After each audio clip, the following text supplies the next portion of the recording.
கந்தா போற்றி, கடம்பா போற்றி, கதிர்வேலா போற்றி, ஆறுபடை வீடு கொண்ட முருகா போற்றி. என் அன்பு செல்லமே, எனக்கு தீங்களித்தவர்களுக்கு என்ன தண்டனை முருகா என்று என்னை நீ கேட்டுக்கொண்டு இருக்கிறாய். இதோ உனக்கு தீங்கிழைத்தவர்களுக்கும் துரோகம் செய்தவர்களுக்கும் சரியாக என்ன தண்டனை என்பதை தெளிவாக கூறுகிறேன். இறுதி வரை கேள். இறுதியில் உன் கேள்விக்கான விடை கிடைக்கும். இப்பொழுது எல்லாமே அதிகமாக புலம்ப ஆரம்பித்து விட்டாய். முருகா, உன்னை வணங்காத நாளில்லை. ஆனாலும் இன்னும் என் பிரச்சனை தீர்ந்த பாடில்லை. மாறாக நாளுக்கு நாள் என் பிரச்சனை அதிகமாக கொண்டே வருகிறதே. என்ன செய்வது என்று கூட தெரியவில்லை. சில நேரங்களில் ஒரு முடிவுக்கு வந்து விடலாமா என்று கூட நினைத்து விடுகிறேன். என்றோ நாளையோ என்றாவது நீங்கள் எப்படியாவது என்னை காப்பாற்றி விடுவீர்கள் என்ற நம்பிக்கையில் என் முடிவை தினமும் தள்ளி போட்டு கொண்டே வருகிறேன். ஆனால் எனக்கு ஒரு முடிவை இன்னும் வரவில்லை. சரியான முடிவு இன்னும் நீங்கள் தரவும் இல்லை என்று புலம்பிக் கொண்டுதானே இருக்கிறாய். என் தங்கமே, இதோ உன் புலம்பலுக்கு ஒரு சரியான முடிவு தர நான் உன் பார்வைக்கு வந்து விட்டேன். முதலில் ஒன்றை புரிந்து கொள்.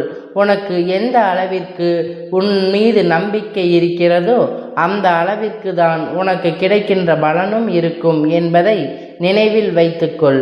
செய்த புண்ணிய பாவத்திற்கு ஏற்ப கர்மாவை அனுபவிக்கிறாய். நீ இப்பொழுது அனுபவிக்கும் கஷ்டங்கள் தாங்க முடியாமலும் தவிக்கின்றாய். அதை நான் பார்த்து கொண்டுதான் இருக்கிறேன். ஆனால் ஒன்றை புரிந்து கொள். உன் துரோகத்தில் பெரும் பகுதியை நான் என் குழந்தைக்கான அனுபவத்துக்கு கொண்டு இருக்கிறேன். உன் பாவ கணக்கினை கர்ம வினைகளையும் விரைந்து தீர்க்கவே உன்னை விட அதிகமாக நான் இங்கு போராடி கொண்டு இருக்கிறேன். இந்த சூழ்நிலையில் எனக்கு உன்னுடைய ஒத்துழைப்பு தேவை. நீ எதுவும் செய்ய தேவையில்லை. உன் மனதை மட்டும் அமைதியாக வைத்துக்கொள். எந்த விதமான குழப்பங்களையும் அதற்குள் அனுமதிக்காதே. இந்த நிலை வெகு விரைவில் மாறி உனக்கான வெற்றி உன்னிடமே வந்து சேரும். நான் கூறியது எதுவும் உன் வாழ்வில் நடக்காமல் இருக்காது. ஒவ்வொன்றும் உன் எதிர்கால வாழ்வில் நடக்க இருப்பதே ஆகும்.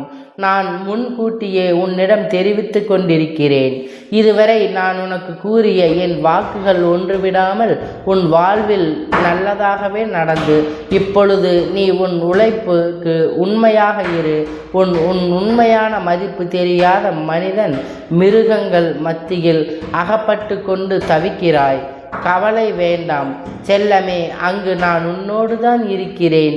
நீ உன்னுடைய கடமைகளை மட்டும் சரிவர செய். வா, உன் உள்ளத்தில் எப்பொழுதும் குழப்பம் வந்தாலும் நான் உன்னுள்ளே இருக்கிறேன் என்பதை நினைத்துக்கொள். உன் குழப்பங்கள் அனைத்தும் தீரும். உனக்கான காலம் வந்துவிட்டது. கடமைகளை மட்டும் சரிவர செய்து வா. உன் உள்ளத்தில் எப்பொழுதும் குழப்பம் வந்தாலும் நான் உன்னோடு உள்ளே இருக்கிறேன் என்பதை நீ நினைவில் வைத்துக்கொள். உன் குழப்பங்கள் அனைத்தும் தீரும். உனக்கான காலம் வந்துவிட்டது. மகனே, இனி வரப்போகும் காலம் உனக்கு ஜெயத்தை மட்டுமே கொடுக்கப் போகிறது. நீ நிச்சயம் சந்தோஷமாக இருப்பாய். இனி காலமெல்லாம் உன் வாழ்க்கை மகிழ்ச்சியாக இருக்கும். உன் குழப்பங்கள் எல்லாம் தீரும். உன் கேள்விகள் அனைத்திற்கும் நல்லதொரு விடை கிடைக்கும். உன் வாழ்க்கையில் நல்லதொரு முடிவு கிடைக்கும். ஆனால் இந்த முடிவில் உன் வாழ்க்கை முடிந்து விடாது. இந்த முடிவின் மூலமே உன் வாழ்க்கை புதிதாக ஆரம்பிக்கும். நீ என் செல்ல பிள்ளை. என் அனுமதி இல்லாமல் உன்னை துன்புறுத்த பார்த்து ஆசைப்படுபவர்கள் எல்லாம் அதற்கு எதிரான பலனை நான் கண்டிப்பாக தருவேன். நான் உன்னோடு இருக்கையில் எதற்கும் கடுவளவு கூட கலங்காதே. யாரும் உனக்கு துன்பத்தை கொடுத்தாரோ அவர் இன்றைக்கு நிச்சயம் நன்றாக இருப்பதை போன்று தோன்றும். ஆனால் கெட்டதை செய்கின்ற அனைவரும் நன்றாக இருக்கிறார்கள், நல்லதை செய்கிறார்கள். நான் மட்டும் கஷ்டப்படுகிறேன் என எரிச்சலோடு கவலையோடு நீ இருக்கிறாய். அவர்கள் எல்லாம் காலையில் பூத்து மாலையில் வாடும் பூவை போன்றவர்கள்.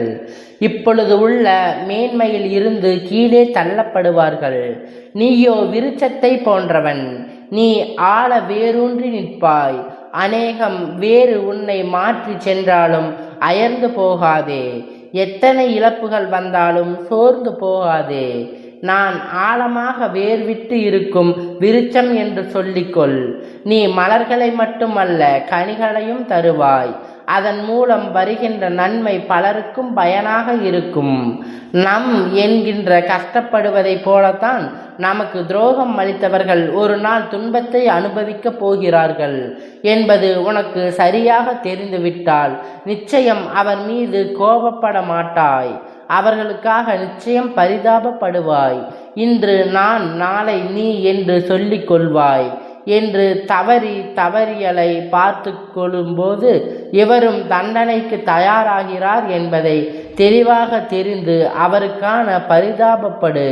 இப்படி செய்யும் போது எத்தனை சூழ்நிலையில் நீ பாதிக்கப்பட மாட்டாய். ஏனெனில் அப்போது உன் மனதை படிக்கின்ற நான் நிச்சயம் வெகுமதிப்பினை அள்ளி தருவேன்.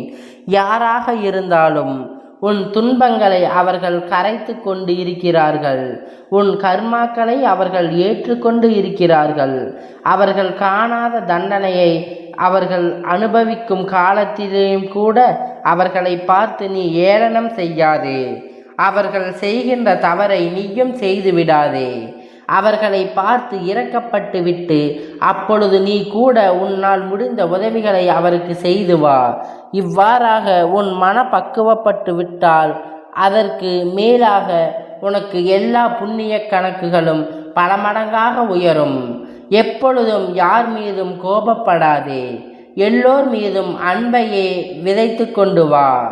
உன் எதிரியே ஆனாலும் துரோகியே ஆனாலும் பேரன்போடு செலுத்தி கொண்டு இரு.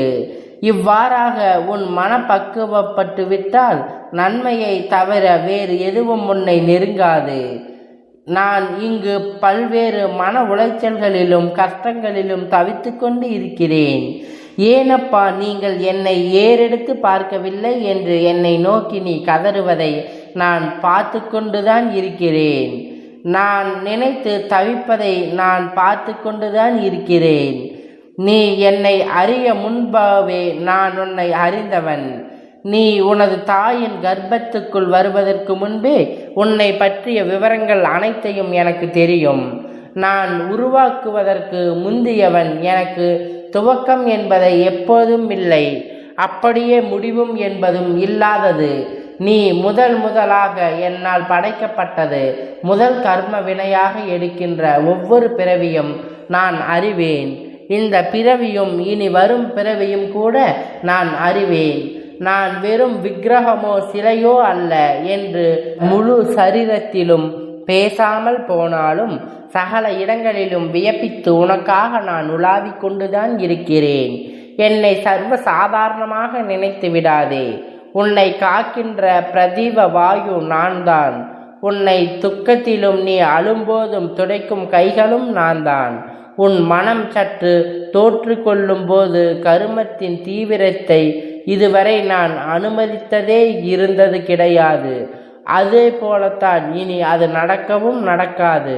பாதுகாப்பதற்காகத்தான் நான் உன்னோடு இருக்கிறேன். ஒவ்வொரு மணி பொழுதும் நான் உன்னை தோற்கிறேன். கவலைப்படாத இரு. உனக்கு தேன் இழைத்தவர்களுக்கு சரியான தண்டனை நிச்சயம் காலத்தோறும் வரும் பொழுது நான் அவர்களுக்கு கொடுப்பேன். நீ நம்பிக்கையோடு நல்லதை நினைத்து நல்லதே செய். உனக்கு நல்லதே நடக்கும். என்னை நம்பினால் நல்லது மட்டும்தான் நடக்கும். யாமிருக்க பயமேன். கந்தா போற்றி, கடம்பா போற்றி, கதிர்வேலா போற்றி, ஆறுபடை வீடு கொண்ட முருகா போற்றி.